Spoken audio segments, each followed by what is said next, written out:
देखिए इस वक्त उपस्थित है रोशन आनंद सर के घर पे और रोशन आनंद सर के भाई जो प्रिंस आज इस दुनिया में नहीं है, जिसके बाद परिवार का क्या स्थिति है और क्या परिस्थिति है, अगर आप भी देखेंगे तो आपका भी रूह कांप जाएगा। यहाँ पे आप देख सकते हैं किस प्रकार इस परिवार के लोग रो रहे हैं, बिलख रहे हैं और लगातार न्याय की गुहार लगा रहे हैं कि जो हमारा बेटा और जो हमारा भाई और इस दुनिया में मतलब कि नहीं है प्रिंस बाबू, उनको लेकर के, क्योंकि एक भाई जो है, जो सबसे बड़ा भाई रोशन आनंद सर, वो तो जेल में है, लेकिन जो छोटा भाई था वो प्रिंस बाबू, वो कहीं न कहीं उनके भी ऊपर FIR दर्ज था। वो भी अपने आप के बचाव करने के लिए भाग रहे थे इर्द गिर्द, लेकिन आज उनके साथ हादसा हो जाता है। लेकिन यह सवाल बन के रह जाता है कि उनके पीछे कौन व्यक्ति का हाथ है, कौन ऐसे करवा सकता है। हालांकि लगातार जो है परिवार के लोग न्याय की गुहार लगा रहे हैं। हालांकि आप देख सकते हैं लगातार 9 बजे 10 बजे इन लोगों को, परिवार के लोगों को पता चलता है मॉर्निंग में, और तब से लेकर अभी शाम हो चुकी है, रात होने के लिए जा रही है, फिर भी लगातार रोई जा रही है।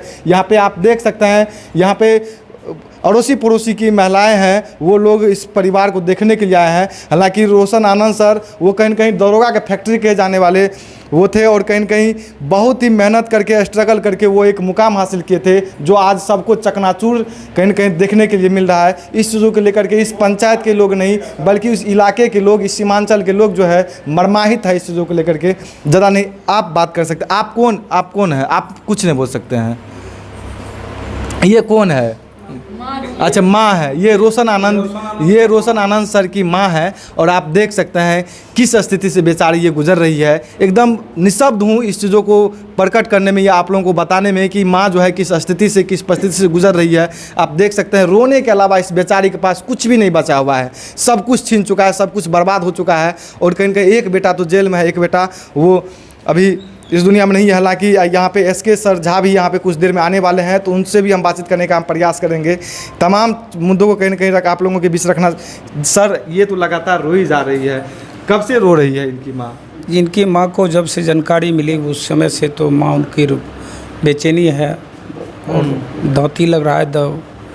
इस समय तो कम से कम एक बेटा जो दुनिया में नहीं रहा, जी उस बेटा जो बिल्कुल नहीं रोना है, तो बड़े बेटा इस समय कम से कम उसके सामने आ जाता, जिसके लिए उसके माँ को कम से कम भरोसा होता।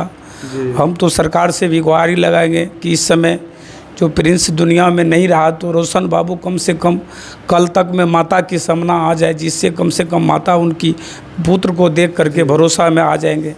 यही हम लोग का उम्मीद है, यही हम लोग आशा करते हैं। इसलिए पूरे गांव का लोग, पूरे समाज, पूरे रिश्तेदार का लोग कहीं आँख से आंसू रुक नहीं रहा है। इसलिए हम लोग भी चाहेंगे कि सरकार तक ये खबर पहुंच जाए कि कम से कम प्रिंस बाबू को, माता को सामने, रोशन बाबू कम से कम कल तक में आ जाए, ताकि प्रिंस बाबू को देख माताजी जो है रोशन बाबू को देख करके कम से कम आँखों का आंसू जो है पोंछ ले। जी, शशिभूषण यादव। शशिभूषण यादव। आप कौन हुए रोशन सर के? हमारे समधी का लड़का था। अच्छा, आपका समधी का लड़का था। अच्छा, आप तो अंतिम चरण में आप जी रहे हैं। आपका एकदम जो है मतलब कि कुछ ही क्षण के आप ज़िंदगी मतलब इस जीवन में रहेंगे। लेकिन एक बात बताइए, जो रोशन सर और जो इनके भाई के साथ हुआ, क्या वो सही हुआ कि गलत हुआ?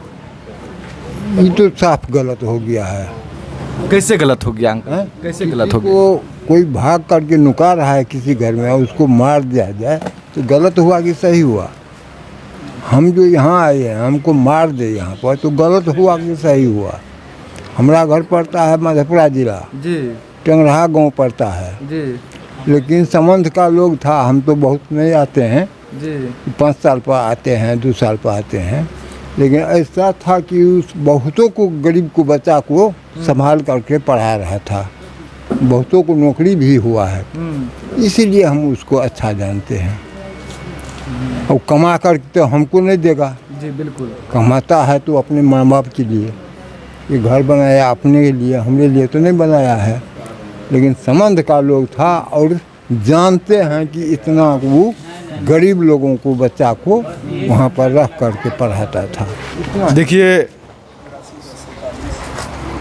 अभी क्या परिस्थिति है इस गांव के लोगों का, हम परिवार नहीं बोलेंगे, इस गांव बोलेंगे, क्योंकि रोशन सर जेल में है। उनके भाई कहीं न कहीं उनका भाई का मर्डर हो जाता है और उसके पीछे का किस लोगों का हाथ है, ये कहीं ना कहीं सवाल बन के रह जाता है। और लगातार हमने सवाल ढूंढने का प्रयास भी किया और सवाल का जवाब जो है वही निकला कि अभी हम कुछ नहीं कर सकते हैं जब तक जांच पड़ताल नहीं होती है, जब तक अभी जो है कम से कम स्पष्ट नहीं हो पाता है कि कौन उसके पीछे की मतलब कि हाथ है। ये कहीं ना कहीं ये सवाल है। आप लोग इसी गाँव के रहने वाले हैं ना? जी हाँ। हालांकि दरोगा फैक्ट्री के किंग कहे जाने वाले रोशन आनंद सर के बारे में आप लोग क्या सोचते हैं, अपना अपना प्रतिक्रिया जरूर दीजिएगा। हालांकि आप ऐसे ही देखते रहिए। प्रमुख बात रविकांत के साथ मैं आपसे विदा लेता हूं। तब तक के लिए जय हिंद, जय भारत।